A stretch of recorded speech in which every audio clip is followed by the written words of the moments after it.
안녕하세요, 선생님. 네, 반갑습니다. 이번 무수 K아트 시리즈 5번째로 이제 김경현 선생님을 모시고 말을 했습니다. 전시 초대에 응해주셔서 다시 한번 감사드립니다. 이번 전시는 이제 부제로 고구려의 기상 불꽃으로 타오르다라고 개선이 됐는데요. 사실 선생님은 수묵화학으로 널리 알려져 있어요. 그런데 작년부터 다른 장르의 화품을 구사하고 계신데요. 우선 그 질문부터 드려야겠습니다. 이렇게 다른 장르를 선보이시게 된 어떤 계기라든가 까닭이 있을까요? 네. 저는 뭐 말씀하셨듯이 40년 정도를 이렇게 수묵화를 계속하고 왔었는데 어떤 재료의 어떤 변화 이런 거는 뭐 작가들은 다 이렇게 하고 싶은 그런 욕망이 있지만 저도 석재 같은 경우에는 이게 너무 비싼 그런 재료이기 때문에 쉽게 접할 수 없는 그런 상황이었었는데 마침 이게 석재를 만드시는 사장님하고 여행한 기회에 인연이 닿아서 지금 그 석재를 지금 원해 주시는 부분에 도움으로 이렇게 석재를 접하게 됐죠. 그래서 이번 작품도 그런 재료를 다 써서 이렇게 작품을 만들게 되었습니다. 아, 네, 그렇군요. 그러면 이제 수묵화를 하시다가 이런 장르를 하시면서 좀 뭐랄까요, 매력이 상당히 다르게 느껴졌을 것 같은데, 네. 수묵화와 이런 화풍에 어떤 단적인 차이가 있다면 뭐가 있을까요? 그런 차이는 수묵화는 어떤 일필에 이어지고 어떤 수묵의 그런 발문법에 대해서 여러분들이 보는 어떤 그런 상황에서 좀 더 이렇게 편안한 어떤 그런 것을 볼 수 있지만은 재색화는 그리면서 어떤 재료의 어떤 특성상 두께감도 두고 마티리얼도 있고 그런 점에서는 화가가 좀 더 변화된 어떤 그런 것을 보여줄 수 있는 부분이 있는 것 같아요. 지금 말씀하신 대로 선생님이 최근 작업들은 마티리얼의 질감이나 물성이 참 강조되고 있는데요. 이 제작 비법에 대해서 조금 더 상세한 설명 부탁드립니다. 예. 이 제작 방법은 이게 석재라든지 광물성 안료를 최대한 어떤 물성을 살리기 위해서 마티를 강하게 줬죠. 이런 부분 같은 경우에는 물감을 눕혀서 한 단체를 눕혀서 물감을 많이 더 부은 상태고 이런 부분들은 기울여서 물감 흐르게 한 다음에 그 밑바탕이 완성되고 나면은 도상을 그리고 다시 종이를 태워 붙이고 그 다음에 다시 또 물감을 이렇게 올리고 그 위에 다시 종이를 이렇게 태워 붙이는 그런 과정을 거치면서 이런 마티리얼이라든지 그 전체 분위기를 이렇게 만들어서 작품을 완성하게 됩니다. 고구려의 무용총, 그 다음에 경주 청라총에는 고구려 경주 고분벽화의 그림을 떠올리게 합니다.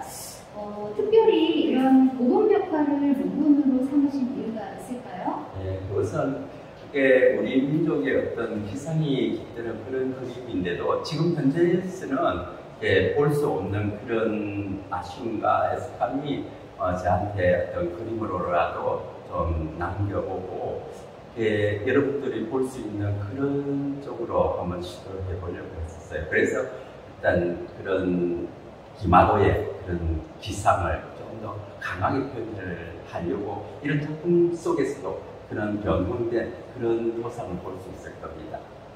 그렇군요. 고구려의 수렵도, 그다음에 기마도를 통해서 작가님은 우리 민족의 기상, 굳센 힘 이런 것들을 느끼신다고 방금 말씀하셨습니다. 그렇다면 이 무용도는 우리가 어떻게 해석할 수 있을까요? 무용도 같은 경우에는 이게 우리 무용총 안에 무용도인데 이제 이게 우리나라 어떤 민족성을 보면은 이게 풍류도 아니고 그냥 멋스러운 그것을 아는데 아마 지금 이런 무용총의 이 무용도의 그런 것을 보면은 저는 그렇게 생각해요. 지금 현재 K-pop 어떤 그것이 기본적으로 옛날부터 내려오는 그런 풍류를 아는 그런 우리 민족의 어떤 그런 것을 이어받아서 그렇게 되었지 않나 생각합니다. 우리 그 지금 세계를 선도하고 있는 우리 K-팝의 시초가 고구려고 음벽화에서도 엿볼 수 있는 거군요. 저도 그렇게 생각하고 굉장히 있습니다. 새롭고 네. 흥미롭습니다. 앞서 살펴본 그림은 그 도상의 형태가 굉장히 구체적이고 또 분명하게 보였는데요. 지금 보고 있는 이 작품은 비구상이라는 거죠. 그 구상에서 갑자기 비구상 어떤 이유에서 그리셨을까요? 그 무슨 차이가 있을까요? 네.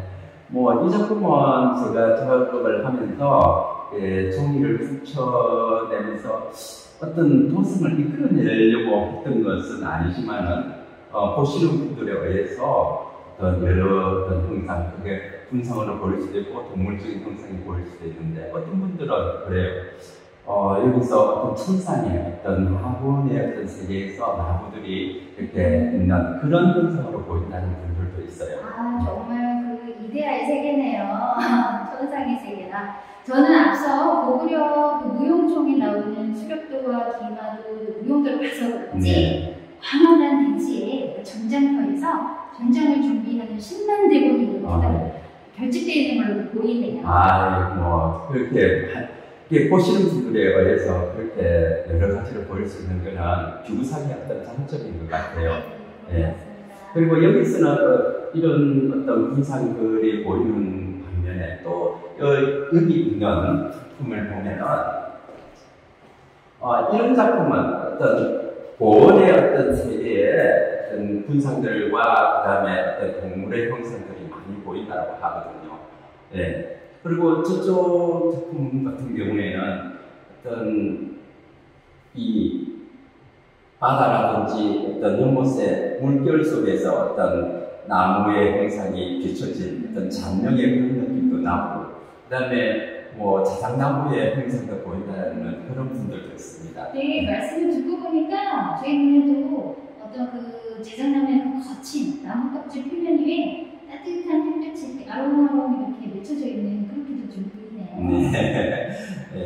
그렇게 많은 분들이 이렇게 여러 가지로 보여주니까 저는 제 나름대로 제가 의도했지는 않았지만은 그런 형상들이 보여주는 거에 대해서 어떤 제가 재미도 느끼고 작업하는 그런 것을 이런 작업을 하면서 또 다른 재미와 열정, 흥분을 느낍니다. 네, 그렇습니다. 그러니까 비구상의 회화의 매력이라는 게 보는 사람의 관점에 따라 그 사람의 개인의 경험이 투영됨에 따라 무한정으로 작품의 의미가 확장될 수 있다는 얘기인 것 같아요. 그럼 이제 작가가 작품을 만들어서 일방적으로 소통하는 것이 아니라 보는 이의 이제 해석에 따라서 무한정으로 단편이 생성될 수도 있고. 그게 이 비구상의 작품의 어떤 좋은 점, 장점이 아닐까요? 저는 그렇게 생각해요. 네, 다음 작품을 한번 이용해볼게요. 네, 지금 보는 이 작품도 비구상의 연작인 것 같은데요. 또 다른 표현 방식이 눈에 띕니다. 작품에 대한 설명 좀 부탁드릴게요. 이 작품은 이런 연작 중에서도 저도 재미있게 작업을 했던 작품인데요. 이 작품을 통해서 어떤 나타나는 형상들은 제가 의도하지 않았는데도 나타나는 그런 부분이 어떤 부분이냐면, 저는 이 작품을 해놓고 어떤 태초의 어떤 그런 느낌을 받았어요.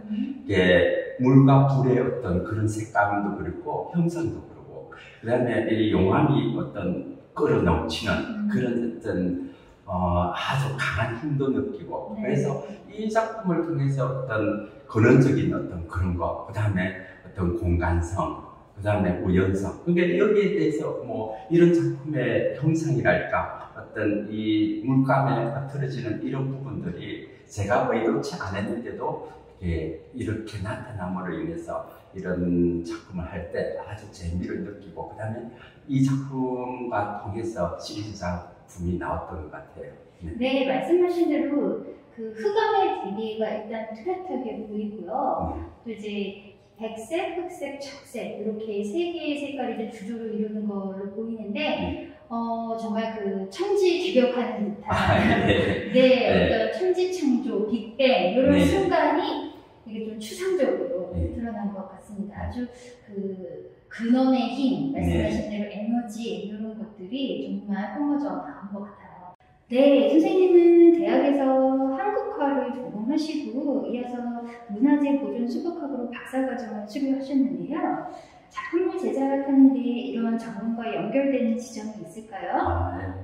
뭐 해양과에서 어떻게 그 여러 가지를 이렇게 도성에 넣는다든지 그 다음에 재료면을 이렇게 여러 가지로 하는 부분도 있지만은 제가 문화재 보존 수국학과의 박사과정을 다니면서는 고구려 구분벽화 이런 부분들의 도성들을 많이 이렇게 그림에 넣게 되었어요. 그러다 보니까 이번 작품들도 그렇게 도입이 된 상황의 작품들이 많은데 특히나 여기서는 이렇게 북방의 어떤 기상 그런 것을 나타내는 별자리를 넣은 것도 있고 예를 들어 여기서 바라보는 어떤 북두칠성이 이렇게 해가지고 금박을 잡아 넣었던 이런 부분과 그 다음에 여기서 그 간격이 같게 이렇게 금박을 넣었던 부분은 문화재 유물을 발굴을 할 때 그런 도식의 어떤 그런 부분을 제가 나름 이렇게 작품에 잡아 넣은 거예요. 네. 그러니까 이 금박이 그 밤하늘에 쏘는 반짝반짝 빛나는 별도 되기도 하고 네. 또 이렇게 문화재가 출토됐을 때 평방을 재기 위한 어떤 도식, 그 표식으로 쓰는 그런 효과도 조금 냈군요. 네. 이제 마지막 질문이 있겠습니다. 그림을 그리실 때 번뇌와 애환이 있으시리라 짐작을 하는데요. 이번 전시를 준비하시면서 혹시 남다른 에피소드가 있는지 있다면 들려주시면 어떨까요? 저는 작품을 이렇게 하면서 어떤 아픔이랄까 그런 것은 항상 작가들의 가지는 어떤 그런 부분이 있겠지만 저는 이런 작품을 이렇게 하면서는 불꽃을 통해서 불에 태워지는 그런 과정을 통해서 저의 어떤 아상이랄까 저의 아픔 그런 것을 태워서 날려보내는 그런 것을 이렇게 제 나름대로 느끼면서 그것을 희열을 삼고 있는데 그런 부분들은 옛날에 이 자신의 어떤 그 기도하는 마음으로 소지 종이를 태워 올리는 그런 부분과도 같다고 생각됩니다. 또 그림을 그리시면서 혹시 또 남다른 경험이 있으실까요? 네, 저는 이게 작품을 할 때 야밤에 작품을 많이 해요. 야밤에 일을 하다 보면은 밥을 꼬박 세워서 이런 작업을 하다 보면은 많이 피곤할 텐데도 그런 부분이 없어요. 어떤 저 나름대로 어떤 초월적인 어떤 그런 에너지가 나오는 것은 이 작업을 하면서 어떤 불에 태워지고 나의 어떤 그런 아픔을 날리는 그게 저의 어떤 에너지원이 되고 그 다음에 제가 이 작품을 하면서 다른 어떤 기분을 느낀다는 것은 제가 이런 어떤 형상적인 것을 그리는 것이 아니고 우연적으로 이런 시조새 느낌도 나고 어떤 봉황의 어떤 느낌도 나는데 그것을 제가 형상적인 게 도상에서 우연적으로 나타날 때 제가 또 다른 기쁨을 느끼고 좀 더 작업에 열중하는 부분이 있는 것 같습니다. 그렇군요. 6개 이제 마지막 질문까지 모두 다 마쳤는데요. 성실한 답변 너무 감사드리고 이제 마무리로 이번 전시를 통해서 선생님께서 작품으로 이렇게 던지고자 하는 메시지랄까 또 관람객들에게 어떤 기대하는 바가 있으시다면 그 말씀 간략하게 듣고 이번 인터뷰 마치도록 하겠습니다. 저는 이번 작품들을 제작하면서 우리나라의 어떤 민족의 어떤 기상을 생각하면서 여기에 나타나 있는 어떤 무용 중의 무용도 뭐 수렵도라든지 이런 작품을 통해서 옛날 우리나라의 기성을 더 살리고 이 힘든 시기에 이런 작품을 보시는 분들이 좀 더 이게 힐링될 수 있는 그런 부분이 있었으면 하는 그런 바람으로 작품을 했습니다. 네. 네, 감사합니다.